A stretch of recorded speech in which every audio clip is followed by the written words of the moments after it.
Pozitivna gospodarska vijest stiže iz Podravine. U vrijeme kada mnogo toga zbog krize stagnira, đurđevačka tvrtka Rasko većinu svojih proizvoda izvozi te istovremeno ulaže u nove ideje.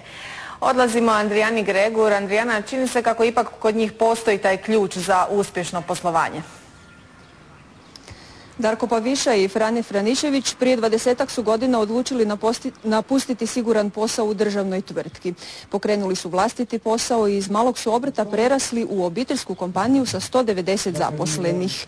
Sada odlično posluju. Kriza, kažu, nije ih dotaknula.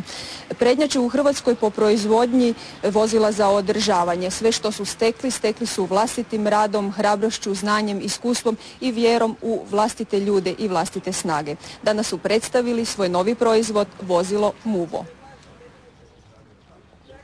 Nakon što je Muvo impresionirao posjetitelje Minhenskog IFAT-a, svoju hrvatsku premijeru doživio je tamo gdje je i nastao, u Kalinovcu nadomak Đurđevca. Višenamjensko vozilo plod je trogodišnjeg istraživanja u koje su njegovi vlasnici uložili milijune kuna. Ovisno o nastavku može biti ralica, kosilica ili čistač ulica. Malo vozilo velikih mogućnosti. Dizajniran s ciljem da omogući najširi spektar radova. Muvo ne samo da kvalitetom zadovoljava i ispunjava europske norme i direktive, već postavlja nove standarde za takvu vrstu vozila.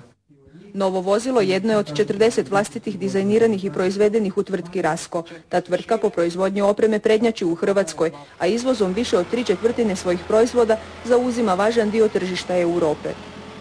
Danas predstavljamo i jedan od 5 najznačajnijih europskih proizvođača komunalne opreme. Naši proizvodi prisutni su na tržištima 26 zemalja.